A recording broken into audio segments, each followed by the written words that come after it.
Fantasy Football Happy Hour with Matthew Berry, served by Applebee's. Welcome to the Fantasy Football Happy Hour, day 3 in Vegas, boys. We've made it to day 3. Doesn't it feel great? We have made it to day 3. We had to. The overcashed. Yeah, a lot of people didn't think it would last. My body feels a lot worse already. The honesty is very appreciated. Yeah, no. It's just, I don't know, something about the combination of the air. It's the air. Yeah. Both the air outside and the air inside. It's not a great air situation. I didn't know outside exists low here, on the to be air in honest with Vegas. you. Yeah. It is certainly not. You guys went to the Knights game last night. I, once again, not on the group text, didn't get invited. No big deal. It's whatever. The best is you were at dinner. I was before at the dinner. game. I was at dinner before the game, but then you guys went off. Whatever. It's fine. Me and Lawrence and producer Damien, we went out. We had ourselves a night in the town. We had B fun. team. No, that's one way to think of it, I suppose. Or the good team, or the we didn't need to go to a hockey game. We were in Vegas. We could find other things to do. That's it's fair. fine. No, we blame Drew Dinsick for that. Yeah, Yes. organizing Fair the enough. event. Yeah. Listen, we had to make it a day 3 because, the guest list today, Puka Nacua is joining the show. Fantasy football royalty, Puka Nacua. Peacocky winner. Peacocky winner, Puka Nacua. We're going to get his thoughts on winning a Peacocky. Finally ask him for his acceptance speech. Yes, and the best part is he's opening up for Lawrence Jackson to join the show as There you well. go. So after Puka, Lawrence Jackson will be on the show. We will talk DFS plays of the weekend. But as we do, let's get into the Rotoworld headlines. For all your Rotoworld headlines, go to NBCSports.com, and we'll start with. Obviously, we've heard from the Niners and the Chiefs throughout this week here at Super Bowl, and Andy Reid on possible retirement, saying today's not the day, although our Matthew Berry had a very different bold prediction. Let's take a listen from earlier in the week. Here's a bold prediction that I have no inside information at all, but crazy bold prediction. Chiefs win. Andy Reid retires, and the Chiefs announce Bill Belichick as their new head coach. Oh, my goodness. Wow. Okay. All right. He's a free agent. He knows how to coach a superstar quarterback. I have no inside information. That is my bold prediction. Chiefs win, Andy Reid retires, and they hire Belichick. So Reid's full quote was, "Am I retiring? Listen, my mom and dad told me this when they were working. They said you'll know when it's time, and I'm ready to go right now. Let's go." Well, he's got a Super Bowl to coach. Yes, yeah. That matters. But you know what? If they win it, that might be time. He might know it's time. I just won 2 in a row. Why not go out? With the confetti behind me, right off into the sunset as a big champion. I had not heard that before, like my bold take, but I posted it on social media, and I've had people say like other people have said that. So which I had not heard. So maybe it's out there. I don't know, or maybe somebody else has also had that bold take. But I just want to say I'm always happy to give credit when I'm like, somebody else had this one. I didn't hear from anyone. So maybe great minds or stupid minds think alike. Yeah. I like that this is your new bit of pushing legends into retirement. Last year was Matthew Stafford. Yes. This year Yes. it's Andy Reid and Travis Kelce. Right. Yes. Who will be next? We'll see. So I'm 0 for 1. Yeah. I'm 0 for 1. We'll see. Probably Next 0 year for 3. we'll start Dak Prescott retirement rumors. Yeah. Yeah. Mahomes. Mike McCarthy. That's time. You're the greatest ever. Yeah. Yeah. To do it. Here's hoping. But anyway, we'll see. I'm not we had Peter King on yesterday's show. He's a legend, Peter King. No one's more plugged in than Peter. And he just said, we asked him his opinion. And he just said, Andy Reid's not retiring. Yeah. He also said that he wouldn't be surprised if Belichick did go to Kansas City if that role became vacant. So, 1 for 2. To be fair, who would say no to that job? Right. Well, no, of course. I would take it. But yeah. what's interesting is when I posted the thing on social media, all these people were like, no, it's going to be Bieniemy. And I'm like, I don't know who it's going to be. It ain't going to be Bieniemy. No, I wouldn't expect that to be No, the case. I don't know where Eric Bieniemy is going to coach next year, but I feel fairly confident that it won't be Kansas City. Oh, great. Speaking of the Chiefs here, Matthew, this will make you happy. Patrick Mahomes commented on the Kliff Kingsbury hire as the Commanders' offensive coordinator and had some glowing praise. Take a listen to what Mahomes had to say about the hire. Yeah, just a great person, man. Someone that truly loves the game of football, works his tail off every single day, and gets the best out of his guys, especially his quarterbacks. And so I'm excited for him to have another opportunity in the NFL. I thought he did a great job in Arizona, especially with the offense, and so I think he'll do a great job in Washington getting that offense going. I mean, he always believed in me from the beginning, even when I wasn't getting a lot of offers coming out of high school. And then when I got there, he evolved the offense to really fit my game. And I think that's what you have to do as a great offensive coordinator in this league is you have to evolve the offense to fit the guys that you have, and I think he's done that everywhere he's been. All right.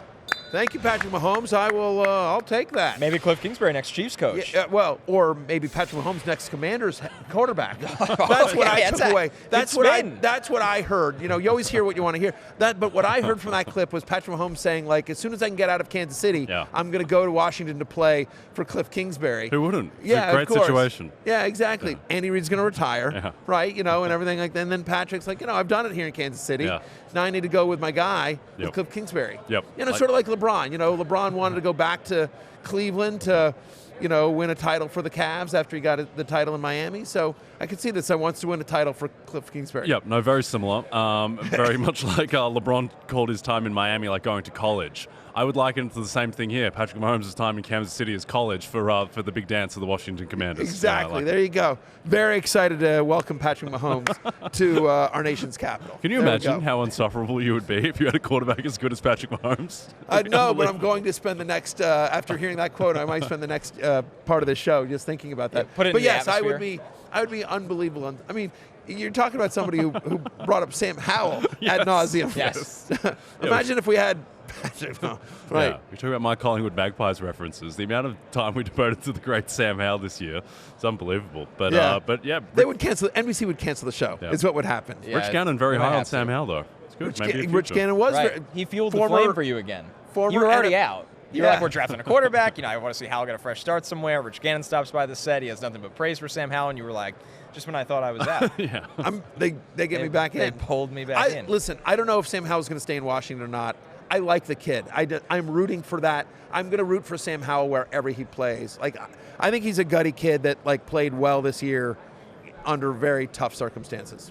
All right, and more coaching news. Ian Rappaport reports the Chargers are officially hiring Greg Roman as their offensive coordinator.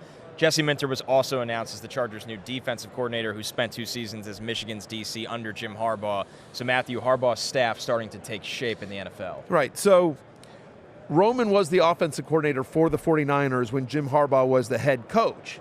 And under Greg Roman in 2011 to 2014, San Francisco had the second highest rush rate in the NFL. They were one of only 2 teams to run the ball 50% of the time.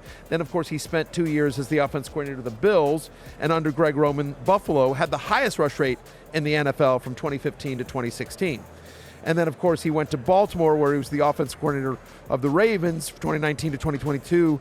And during that time period, the Ravens had the most rush attempts in the NFL. Of course, Lamar Jackson accounted for a large part of it, but they were the only team to have a rush rate over 50%. You see it there on your screen. I think the point of all this is I think the Chargers are going to run next year. Yeah. I think the Chargers are going to run next year. And so Austin Eckler, we don't know what his future is going to be. You know, we'll ask him this week. Yeah, we friend of the show, friend of fantasy life investor, Austin Eckler will be joining the show later this week. So excited to get his thoughts on that. But the other thing I would say here is that all of a sudden, when we talked at the beginning of the week of all the free agent running backs, like Tony Pollard lands there, Derrick Henry, like some of these guys like suddenly become really interesting. Whoever the starting running back is for the Chargers next year is going to be fantasy friendly. And I have one other thought here for you guys. Justin Herbert. I know you're like, oh, great, Justin Herbert. He's going to a coach that's just going to run the hell out of the ball. But think about all the quarterbacks under Greg Roman. Like, started with Alex Smith, moved to Colin Kaepernick. Then Tyrod Taylor in Buffalo. Then, obviously, Lamar Jackson. All of them very mobile. All of them designed runs. Justin Herbert's not one of those guys, but he is pretty mobile. Like, he is somebody that I think you could utilize a lot more in the run game with the right coordinator. And I think that's Greg Roman. I think at the goal line is what I would think. I would want to see Herbert, maybe punch in 6 to 8 rushing touchdowns with some creative play calls. And obviously you hinted at this, Matthew, and I'll throw it to you, Jay. I think whoever the Chargers running back is one of the most interesting fantasy questions we have going into this offseason because of everything you said about Roman. Yeah, and I think, look, this year, the Chargers, by EPA, they had the worst rushing offense in the NFL, and they were 30th in rushing success rate as well. So it was just a disaster. Herbert's never really had an amazing running game, I think, to take pressure off of him. But, I mean, this is a guy from a fantasy perspective. Well, 2 years ago, he finished as QB2 in fantasy. Yeah. Like, he is a guy who has the upside where there aren't that many guys with this upside, but he could absolutely be the number one quarterback in fantasy next year. If you get some designed runs, again, obviously a very different player, but could you see him have a fantasy season like Russell Wilson at his peak? Which is, I mean, like Russell Wilson, again, use his mobility as well. Like, he's not Lamar Jackson or Josh Allen or whatever, but, you got points from his legs, and he was so highly efficient that it didn't matter that they were more run-heavy, under Pete Carroll when he was there. I don't know that Justin Herbert is somebody that, again, if that team's working right and they play great defense, which you would expect that to be under Harbaugh, he doesn't need to throw the ball 45, 50 times a game to have a productive fantasy, game. What he'll do is he'll throw the ball down the field off of play action because you actually finally have a threat of the run. So the efficiency of the throwing is what matters and is more important, where I totally see what you're saying. And that's what happened with Russell Wilson in Seattle. He's a great deep ball thrower, a very effective one, where people are going to be like, oh, Greg Roman offense, Jim Harbaugh head coach, Herbert, not a top 5 to 6 fantasy quarterback, and it could go the complete other way because of that. Yep. What do you think of the Chargers' offensive line? I think obviously you have a great piece in Rashawn Slater, and then you have a lot of question marks, especially along the interior, and it makes everybody's wondering what they do with the 5th overall pick. Because a lot of people believe they'll get a pass catcher, whether it's Brock Bowers or one of the top wide receivers. But you can make the argument that they could take a top tackle and have 2 bookends at tackle that they run out there for the next 8 years and feel good about that. What the new staff thinks of Quentin Johnson and how they handle the cap with Mike Williams and Keenan Allen will really dictate what they do at number 5 and what the offense looks like. Yep. It's not a great running back draft class this year, but could the Chargers find their solution at running back in the draft, you think? I mean, could Harbaugh go back to... think of who Harbaugh knows, Blake Corum. Right, that's what I was going to ask. 100%. It makes sense, and he's probably a late 2nd round, 3rd round pick. And then he'd get the ball 22 times a game because it's Jim Harbaugh with his guy. Yeah. So we're all painting the picture together here of the Chargers offense that could be really, really exciting. All right, want another sweat during Super Bowl week? Jay and Drew Dinsick have you covered with a special edition of Bet the Edge tomorrow night. Join the guys on our NFL on NBC YouTube channel at 9 p.m. Eastern for an NFL Awards watch-along and find out how they feel about the winners for Coach of the Year, Comeback Player, and much more. Stick with us here. We're going to break, but we got a big guest on deck. Rookie sensation, pass-catching phenom, and, of course, Peacocky winner Puka Nacua joins us next.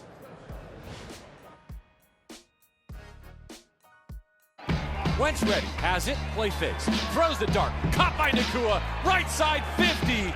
Puka Nacua breaks Bill Groman's record by NFL rookies for most receiving yards in a debut season. The 20th receiver drafted in this class now stands alone in NFL history. The Peacocky for Rookie of the Year goes to Puka Nacua. Rightfully so. I think Puka Nacua had more receiving yards than A.J. Brown and Jamar Chase. It's insane what he did.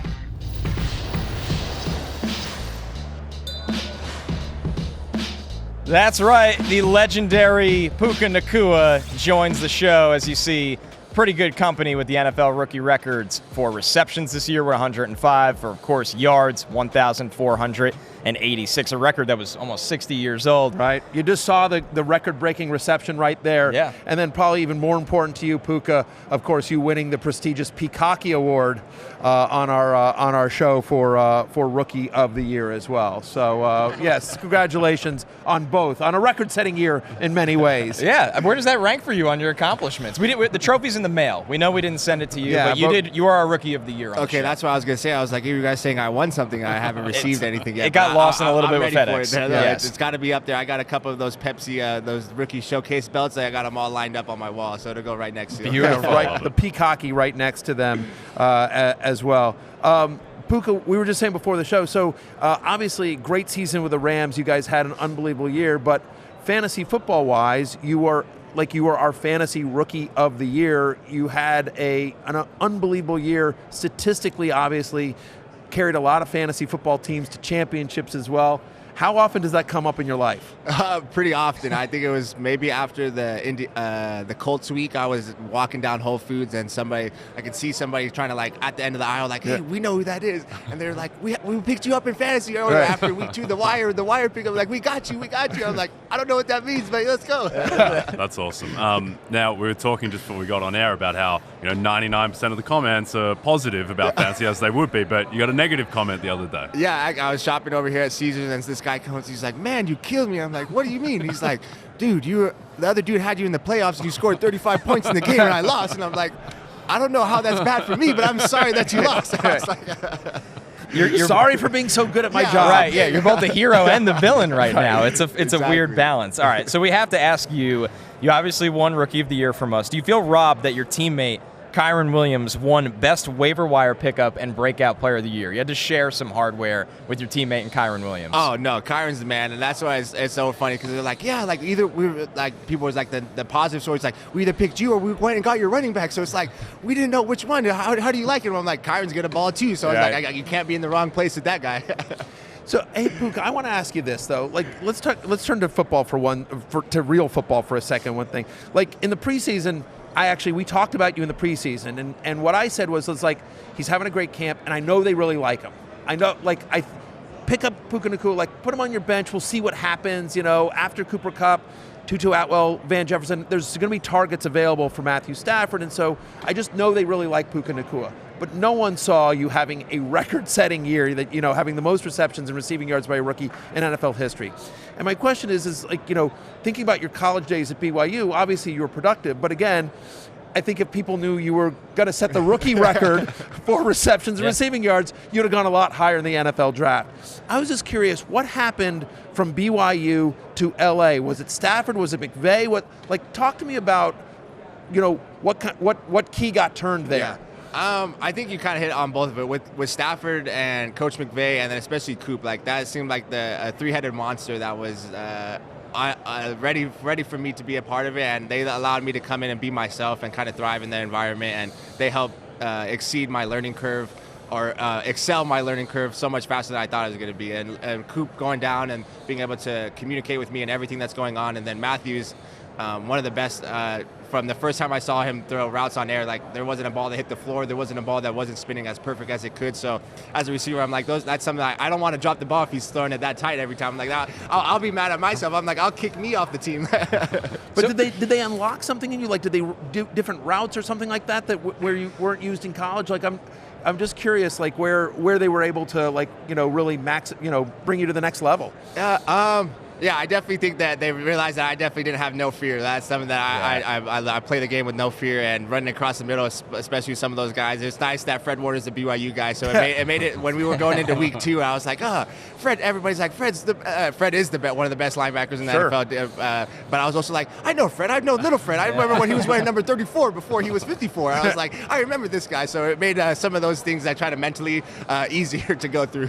What has the whirlwind been like? Because literally this time last year, I was on the field at the Senior Bowl watching you, where you had a great week and you had a good career for BYU. But now flash forward just 1 year, you're an NFL superstar. I mean, projected day 3 draft pick, a year later, NFL superstar, catching passes from one of the best quarterbacks and obviously a great head coach. What has this entire year just been like for you? It has been so surreal, but a dream come true. Everything has been such a blessing to be around the people that I have been, my family and my girlfriend and all the people I've had supporting me along this journey before we ever kind of came into stardom and stuff like that. So it's been cool to have my family and my support around me, but it's been so fun to interact with some of these guys that, I mean, I used to be a Packers fan, so like Jair Alexander, I love watching DB, so I think my first catch against the Packers against him, but I'm also like in like still like this nostalgic moment.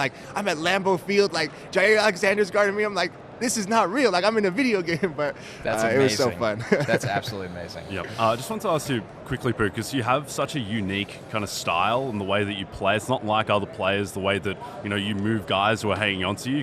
I'm Australian. You kind of play like an Australian football player at times, or a rugby player. Yeah. Did you play other sports growing up? I played football and basketball. I did track in high school, but no, football has been my number one love since I was a little kid. I have 5 older brothers, I have 5 brothers, 4 older brothers, and they all took their turn being beating up on me before I ever got good at football. I think that's why you're fearless then. That makes a lot of sense. That makes a ton of sense. Listen, Puka, we had a lot of fun with you winning the Peacocky, and you've won a lot of fantasy championships for people, but real talk, you're also the Pepsi Zero Sugar Rookie of the Year. What does that award mean to you? You're here thanks to our friends at Pepsi. Yeah, it's been a huge, but like I said, I got all those rookie belts up on my wall, and so it's been so fun to be able to get voted from the fans who are all locked in, and then also the love and support I've got from the Pepsi people, and then being able to go support some of the business that they have in LA. It's been fun, and I love being able to compete against CJ. I saw him at Pro Bowl and stuff, and I'm like, CJ loves to play basketball, so I was like, hey, we're going to play for this belt, whoever wins it no matter what, or whatever the award is.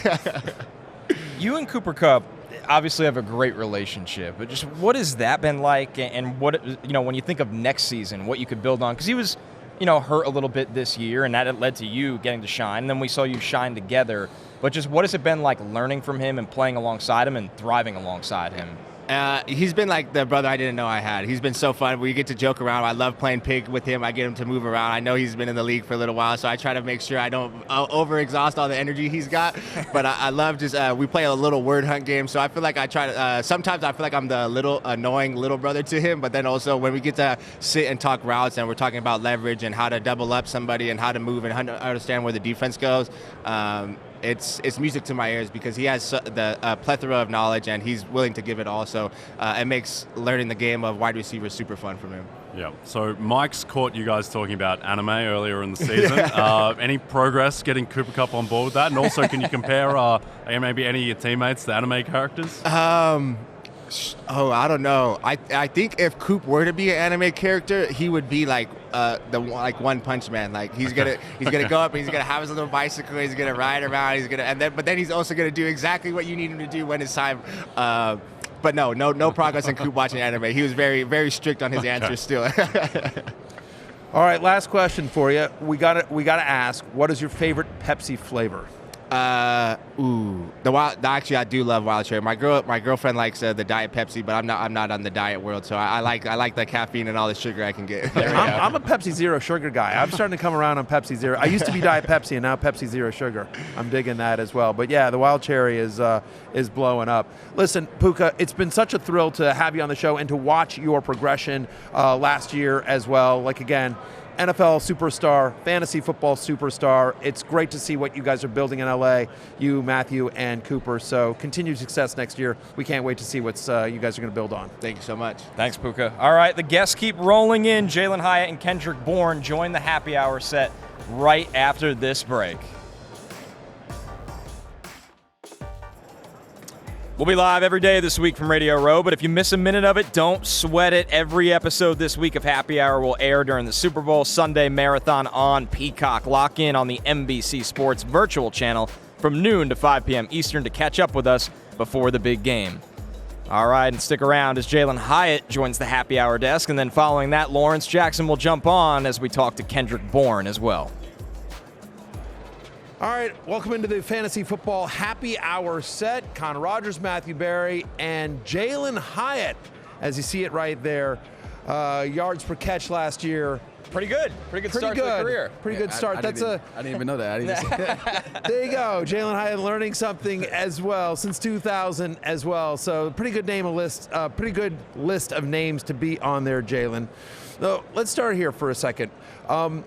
Obviously not the season you guys hoped in New York, right? So I'm just curious, but they say that, adversity builds character. So I'm just curious, what's the biggest lesson you took away from your rookie year? Yeah, obviously, not the year that we wanted, disappointing year, but I think the biggest thing that I learned just playing, last year is that, it doesn't really matter about, what's happening if it's not going right or, if everything is going wrong. I really believe that we have a good team, man. Like we have a solid team, and for us, we just got to be complete, and that's the biggest thing we have to do. Year two is become a complete team, and we have great leaders in that room, great vets in that room, and it starts with that. And for myself personally, I know I can get better, and it's going to start time I get back, March 1st. So biggest thing I learned is just we just got to keep going. And even though you have your years where you have your best years, and then you're gonna have some years where it's probably not everything's not working out. It just makes you a better player, at the end of the day. So that's what I'm trying to focus on that year too. And something for you in college is the dynamic connection you and Hendon Hooker had, right? Where you guys were just dominating in the SEC. This year at the NFL, of course, a big adjustment. But you play with 3 different quarterbacks. Yeah. What was that adjustment like, especially while you're a rookie trying to get your feet under you? Yeah, it's hard because obviously when you play with 3 different quarterbacks, every quarterback kind of has their little thing that they like, specific plays or whatever it is. We started with DJ, then he gets hurt, and we throw Tyrod out there, then he gets hurt, and then DJ comes back healthy again, and he gets hurt again, and then we throw Tommy out there. It's Tommy time, yeah. And it's as a receiver, it's hard because all of them like their own things. They're all different quarterbacks at the end of the day. They're not the same quarterback. So the game plan changes up a little bit. How we call plays changes. So it was a difficult year, but I'm glad it happened at the end of the day. I wouldn't, if I had to go back and I hope everything that happened, I'm cool with it because it's going to make me a stronger player personally. It's going to make our team, hungrier, next year. So I think it's a good thing for us. Let's talk about, after the year, and again, it is tough with the 3 different quarterbacks, but has Coach Dayball or your position coaches, have any of them talked to you in terms of how they see your role expanding this year, your route tree expanding? Have they talked to you expectations for you into year 2? Yeah. I think I had to talk to Coach Daves and Coach Calf, for our exit meetings before we, for everybody left. Yeah.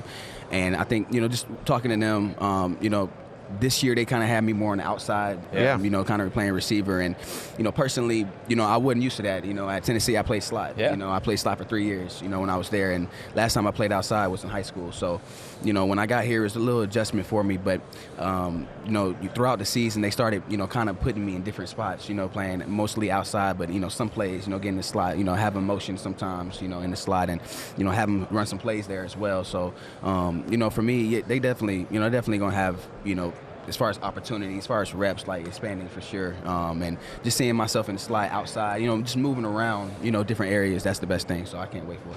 All right, so obviously we're in Vegas, hangover-style trip.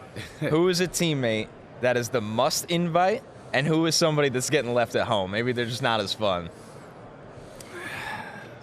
I got to go who's coming for sure, Saquon Barkley. Okay, I feel like everybody would say that, the Giants. Yes, Saquon Barkley for sure.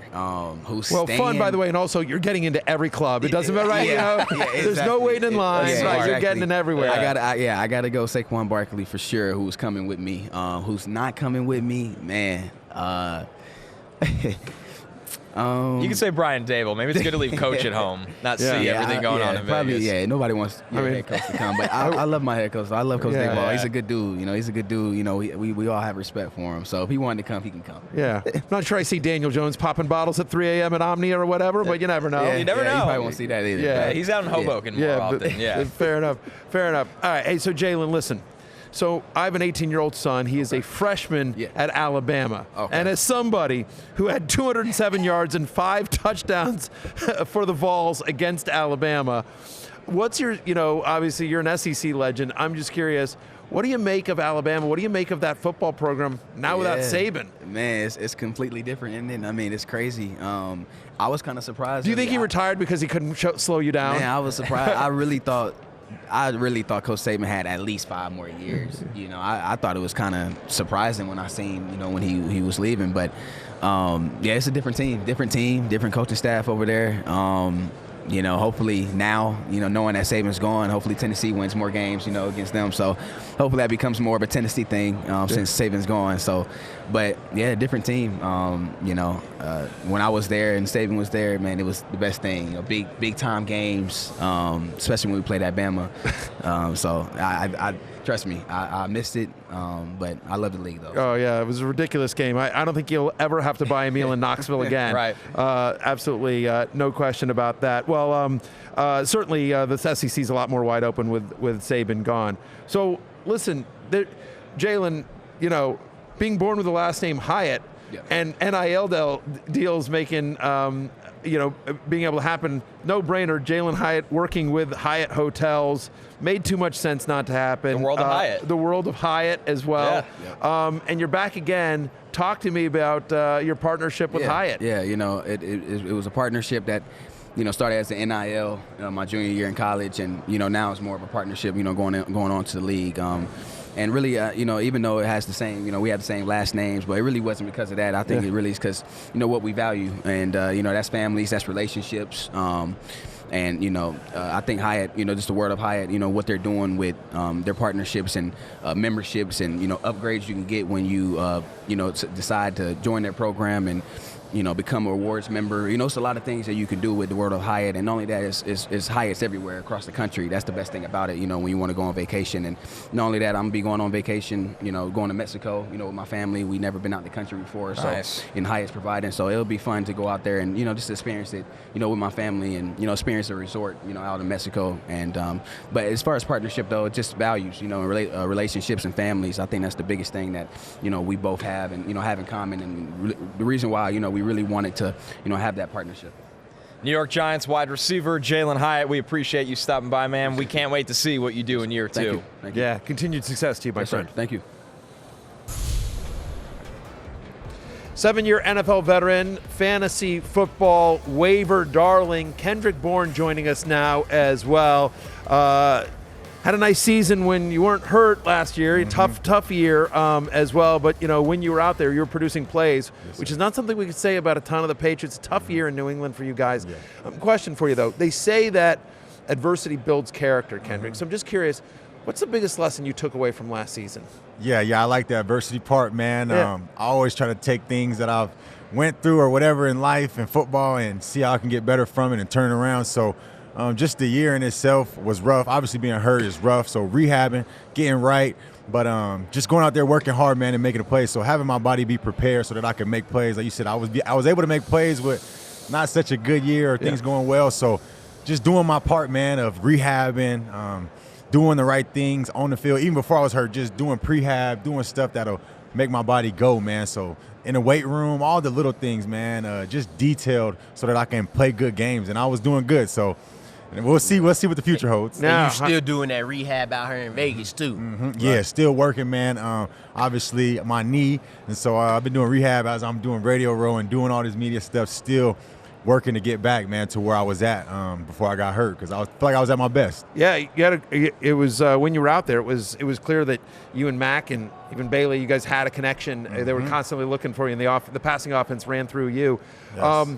Curious, though, you mentioned detail in your first answer. That's one of the words I always think about with Coach Belichick. Yes. What was it like playing for him the last couple of years? And are you surprised he doesn't have a job at the moment? I am. I love that guy to death, man. He changed my life, changed my perspective about football, taught me things that I didn't really know. Like what? Give me an example. I would say, so I had a certain drill he ran. It was called a sideline skinny drill, where we would work on attacking a defender by the sideline. So he'd make me attack one defender. He put two defenders out there, and then as a runner, we'll catch the ball.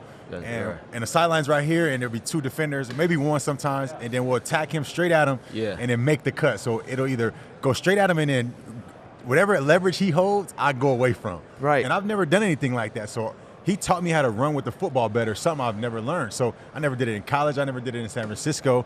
And once I got to Bill, I was like, I hate this drill, man. But as I kept doing it and buying into the detail of it and how he was looking at it, I always remember the Tennessee clip. I don't know if you guys seen it. I caught it shallow and I threw a stiff arm for a touchdown. But it was so funny when I caught the ball, the drill showed up in my vision. I could see the drill and I ended up making a big play to win the game. So that was something that I've always remembered that is in stamp. So he's made me improve big time in my game. Definitely. Shout out to Coach Belichick. Yes, sir. And then now, now as the team transitions now, because as you know, you switch teams, this is a business. So now transitioning to Jerod Mayo, who's been with the organization since he been a young dude, drafted by the team, became an all-pro with the team, coach, worked his way up. So now that it shifts to him, what type of what type of vibe and energy is he going to bring to this Patriots team, and how does he get them to flip the page to get back to them old Patriots days? I love Jerod, man. So obviously, like you said, I was in the building with him for my 3 years. He's been there a long time, so he knows the culture.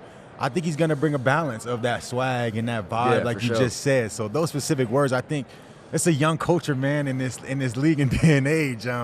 Everything's different. So I think he'll just meet the locker room how it needs to be met. Nothing against Bill, but it was just a different era. That's it. Things changed. So, like I said, I love Bill, man, but things it obviously needed to go in a different direction. I think they made the right choice with Mayo, young. I said a point about him. He one day he'll walk in the locker room with a bat over his shoulder. One day he'll walk in with a golf club. One day he'll walk in with a hockey stick. So it was just like he was just different. It was something to him that I really admired, and I've had a good relationship with him for the last 3 years, going against him on offense. So I'm proud of that guy, man. I'm excited to see what happens. That's what's up. Now, before you came to New England, you were a member of the San Francisco 49ers. Yes, you played for Kyle Shanahan. You were in the Super Bowl the last time the Niners played the Chiefs.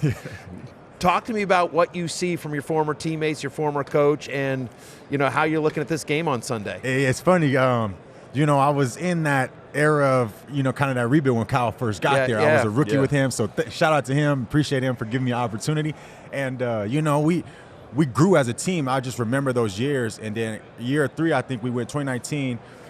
We made it to that point of that rebuild kind of, and then to get to the Super Bowl was great. And so now, they're in that dynasty mode, and I love to see it. I feel like I was a part of helping build that in a sense. A culture, the swag, the coming out, listening to music with the bump box, all those things I was a part of, and it was phenomenal. It helped us play better. And so I love the way they play, the way they go about things. And for me now, I'm thinking about the Patriots of like, I was in the rebuild era, and to see the Niners be who they are now, I don't want to miss the Patriots because I'm missing the Niners phase. So it's awesome to see those guys, man. They have a great team, man. They have so many weapons, and I think they're going to pull it off. So we'll see. Okay. Let's take it back real quick because a lot of people forget about this. Like we had great college receiver duos like Justin Jefferson, Jamar Chase, right? Then DK Metcalf, AJ Brown. But a lot of people sleep on you and Cooper Kupp, who were doing it for 3 straight years. Wow. Right? What was it like teaming up with him, Eastern Washington, and just running up the numbers? That's a great question, man. So his numbers are phenomenal. I love Coop to death, man. He's taught me a lot. We have a great relationship. Just as a young guy coming to college, he took me under his wing. It's kind of like what Puka says about him now. I felt the same. When he said that, I resonated with it because he caught me at a young age. He was only 1 year older than me, but just the way he worked, the detail, the ambition to do it all. He's a man of God, and he just had so much upside to him. He created himself in a sense. He wasn't born athletically gifted. He created those traits that he has now. So his numbers were phenomenal. They was crazy. No, they're crazy. So he's the reason we're the top duo FCS. I had like 3,500, but he had like 6,800. So now we like lead. So it's crazy that he put me a part of history, which I'm always thankful for. No doubt, right? It's crazy, and that is I don't think people realize that and appreciate that. They got to put y'all up there with them FBS duos, right? They do. Just because the numbers is wild. You know what I'm saying? Yes, numbers sir, are numbers. that. Numbers don't lie. They don't. Hey, Kendrick. So you're rehabbing now. You're a free agent, and so as you head into free agency, obviously you don't know. Listen, we all want to get paid, so that's important. Sure.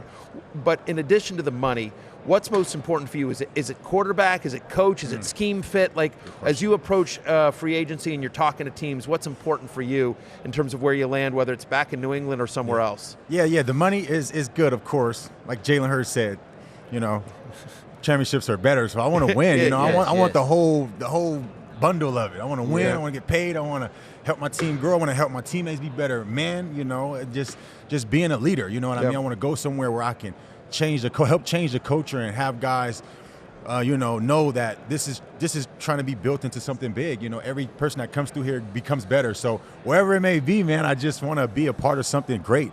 And we'll see what happens, man. I really don't know, but everywhere I've been, it's been great for me.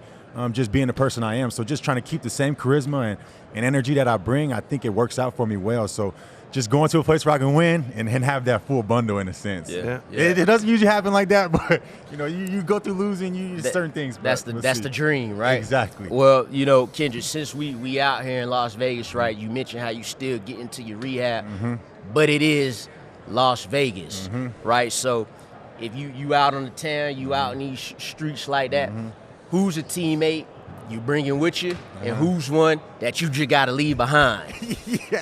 So a teammate I'm taking with me, I'm gonna say Juju Smith. Yeah, Juju Smith. We might get stopped a lot to get talked to, but there might be some good media. He's a social media presence in a sense. So I would take that guy, and who I leave behind. You gonna make them mad too. I'm gonna make them mad because they gonna see it. Who I would leave behind? I'll probably say Tyquan Thornton, my young guy. He's young, so I'm gonna keep him behind. Like, let him just worry about the game first. Like, get your game right first, guy, right? Yeah, so being that vet, like, nah, bro, stay back, bro. You gotta get your money right, get your finances right, save money, all that. Yeah. Don't do it too early. Yeah, He gotta appreciate that. Exactly. So it's a positive thing in it. Yeah. Kendrick, is there anything we need to promote? Anything you're out here? Yes, sir. I got a brand. Yeah. Born Blessed. Okay. Yeah. BornDrip.com. Go get some clothes. I'm trying to promote my brand. I got the shorts on. Y'all probably can't see it, but they're just fresh, building man. the brand. You know what I mean? I'm an entrepreneur in a sense, not just yeah. football player, doing real estate, doing different things off the field, and that's been helping my rehab too. Doing things right financially off the field. So my mental is right doing this rehab, not so stressed about getting the money from a team or whatever it may be. Just doing the right things, man, to help my life. So. Setting yourself up for long-term success, Yes, sir. not worried about just the future here, but we are concerned about the future. Best of luck with the rehab. Best of luck with free agency. Yes, sir. Best of luck of navigating Las Vegas during Super Bowl week, Kendrick. We love you in fantasy football, man, so continued success to you, my friend. Yes, sir. Appreciate you guys. Thank you. All right, man. We have a super packed day tomorrow, and we start off strong with Falcons legend Matt Ryan. And speaking of legends, we have one of the greats, Hall of Famer Emmitt Smith swings by the set. All that and more tomorrow on the Happy Hour. We are taking one last break. When we're back, Lawrence sticks around to help us pick out the best DFS plays for the big game. Who's eating good? Coming right up. A reminder on our live schedule all this week from Super Bowl 58. Stay locked in for PFT directly after us, followed by Brother from Another at 3 p.m. Eastern. We're back at it again tomorrow after Dan Patrick. Also, a reminder, Bet the Edge, Rotoworld Football Show, and Chris Sims Unbuttoned will also be taping in Vegas all week long, so be sure to check them out as well. Who's eating good? Served by Applebee's, fellas. Let's take a look at the top Super Bowl DFS plays on the board. And Matthew, no surprise to see Christian McCaffrey with the Godfather price of $12,000. But is it worth paying up for? Is the question. Yeah, I mean, personally, he's Christian McCaffrey. It depends on where else you want to go here. Like, I do think he's worth it, right? He's had 2 of the top 5 fantasy performances in the playoffs from a non-quarterback, right? He's averaging over 30 fantasy points per game in the playoffs this year. Every playoff game he's played this year, 125 yards from scrimmage and 2 touchdowns in each playoff game. As we talked about earlier in the week, Brock Purdy, when he's blitzed, loves to check down, and so we expect them to bring a lot of pressure, and so I do think McCaffrey will be used quite a bit. It's a steep price, but I don't mind paying up for, if I'm going to pay up for anyone, pay up for McCaffrey. Yeah, Jay, you think the volume will be huge for this one? I mean, it's Christian McCaffrey. Why hold back now? Yeah, I think so. I mean, his rushing prop is set at 91.5. That's quite high, and I think justified, and obviously he's going to get the goal line work. The other thing, too, is that in not just the Super Bowl, in the playoffs in general, like your best players, they just stay on the field for longer. I don't think McCaffrey's coming off the field in this game unless he gets injured. Now, that's always the concern with McCaffrey. I mean, he had the weird thing with his neck in the game against Detroit, been dealing with the calf thing, but with the time off that he's had, you'd expect he'd be full go against a Chiefs run defense that is pretty suspect, and I would certainly expect that the 49ers are going to give McCaffrey more than 6 running back carries that the Ravens gave their guys. Lawrence, right after McCaffrey is Mahomes. No surprise there, $10,600. I mean, Purdy still $10,000. How do you kind of distinguish the two of who you pick? It's interesting because it's not like Mahomes is putting up vintage Mahomes numbers in each playoffs, but Jared Goff and Jordan Love was able to have success against this 49ers defense in the first half. A guy like Mahomes could take that through, so when you got a running back like Christian McCaffrey priced higher, you kind of feel like Patrick Mahomes is starting to be a value now. He looked great against Baltimore in the first half. I feel like the Baltimore Ravens defense is better than the Niners defense. So you're gonna, and this is the Super Bowl. This is Patrick Mahomes' time, so you gotta love it. I think the other thing with Mahomes is that, so in the playoffs, it statistically bears out, he scrambles a lot more in the playoffs relative to the regular season, so that's just additional rushing yardage that you're banking that you wouldn't otherwise be able to count on. That's a good point. I don't mind stacking Mahomes and Kelsey, either as well. Obviously, if you're going to do that, you're not going to be able to afford Christian McCaffrey unless you want, Elijah Mitchell. Yeah, Elijah, exactly. You start them both, right. CMC and Elijah Mitchell. Right, Start them both. There you go. But yeah, I don't mind stacking those guys. I mean, Kelsey's really interesting, right? He's had 3 career games against the Niners with Mahomes as his quarterback. He's averaging at least 6 receptions. He's had at least 6 receptions in all of them, at least 15 fantasy points in those 3 games against the 49ers as well. And now back-to-back games with 24 or more fantasy points, which is, it feels like for a little while they were like, is he done? But now it's playoff time. It's Kelsey time. He's really turned it on. Yeah, and guys, I think what you're trying to figure out in this, Lawrence, is, on the other side of it is George Kittle, which is a cheaper option, but at the end of the day, feels like there's a lot more variance with Kittle compared to what we see from Kelsey in the playoffs. It is variance with Kittle now, but if you look at the totality of the season, Kittle was an all-pro, went over 1,000 yards this season, and Brock Purdy's going to need him this game, probably next after Christian McCaffrey. So you're definitely going to get the value there. But obviously Kelsey has, again, he's went vintage himself as well. The other thing that you have to think about, is it sort of, are you doing a head-to-head contest, or are you entering a GPP where there's going to be, hundreds of thousands of entries? And so if you're doing something like that, you want variance. Fine, Juwan Jennings is my captain. Seriously, you're going to have to get weird, right? Because so many people are going to go with the obvious big names. Yeah. Speaking of kind of getting weird and some variance, yesterday I was talking to Rufus Peabody, who's a professional bettor. He's probably going to have more money on Super Bowl props than anyone on planet Earth, and he was telling me that he makes Christian McCaffrey about a 9% chance to get injured in this game. And so if you want some variance, Elijah Mitchell, 9% chance Elijah Mitchell becomes the bell cow running back for the Niners against the poor Chiefs defense. So I think there's worse things you can do there. Rufus is really, really smart. I will say this. I worked with him at ESPN for a little while. I've known him for a long time. Rufus is as smart as they come. He's very clever. DraftKings Sportsbook is an official sports betting partner of the NFL, and for Super Bowl 58, new customers can bet $5 and win $200 in bonus bets instantly. Download the app and use the promo code Barry when you sign up. DraftKings Sportsbook, the crown is yours. Wow, the 4-man yell. Yes. That is some powerful. Little barbershop quartet there. Yeah, there you go. All right, how about some pickup lines? Speaking of DraftKings Sportsbook, that's right. Who wants to bring me home in Vegas? That's right. I'm even sitting this one out. All right, Lawrence, kick it off here. Hey, Vegas is filled with bad decisions. Like Let's you go. said, man, we in Vegas, man. We got to bet big. And the guy we didn't just talk about was Isiah Pacheco. He scored in every game this playoffs, right? And the 49ers defense has given up 3 rushing touchdowns in each of the past 2 games. So I'm going Isiah Pacheco, 2 touchdowns. Whoa. 2 touchdowns at plus 475. Again, the Niners have given up 3 of those in their last 2 playoff games. Pacheco, he get 2 of them. All right. Okay. Well, last pickup lines for the year, I believe. So I'm going to dance with the one who brought me. Been singing Brock Purdy's praises all season long, perhaps to my own detriment. But my pickup line is Brock Purdy over 12.5 rushing yards. So he went 6 for 48 yards last week. Week before that, 14, but he's had 6 and 5 carries in the playoffs. I think that when you look at his season stats,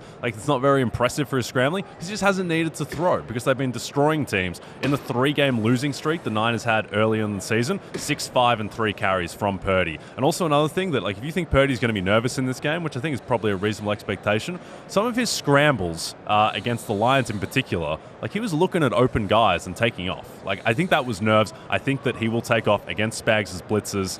And it's just, I think it's a useful element of his game that hasn't really been emphasized that much. So give me Brock Purdy over 12.5 rushing yards.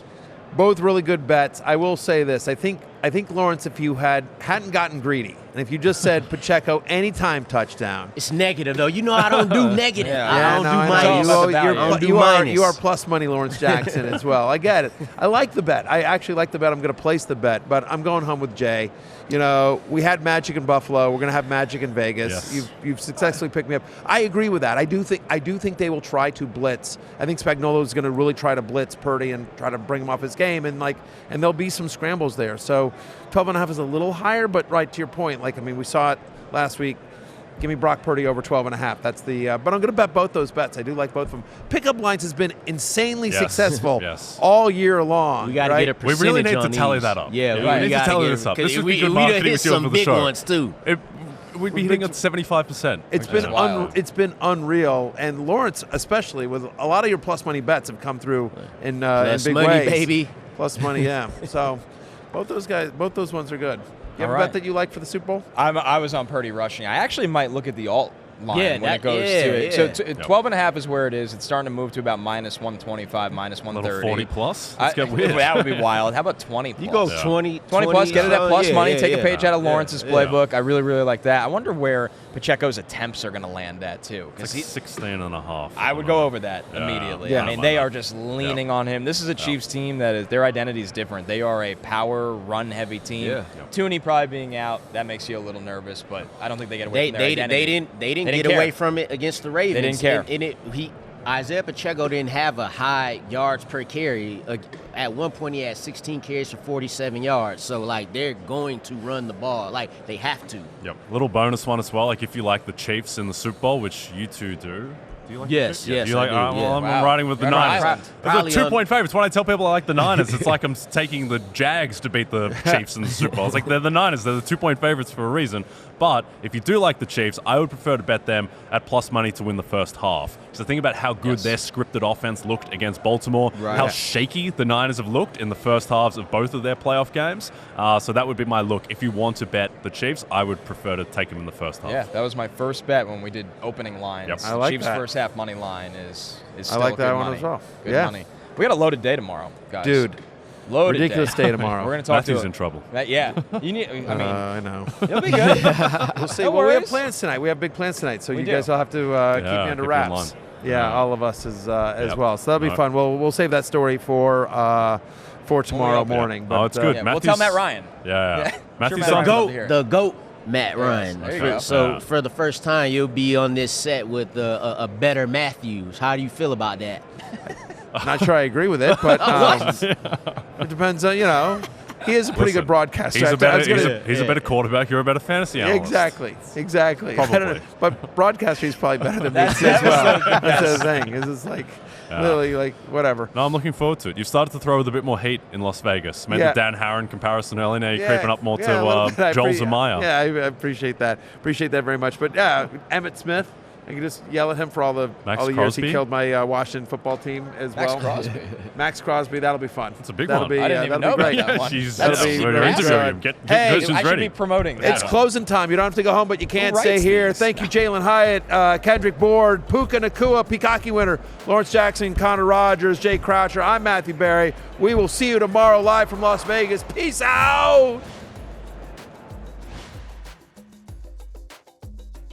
Hey, it's Matthew Berry from NBCSports.com and Rotoworld.com, and I want to thank you so much for watching whatever it is you just watched, or if nothing else, being too lazy to click out of the autoplay after this video started, after whatever it is you actually wanted to watch finished. But now that you're here, I'd like to take a moment here to ask you respectfully now, okay? I'm asking you respectfully to subscribe to the NFL on NBC YouTube channel.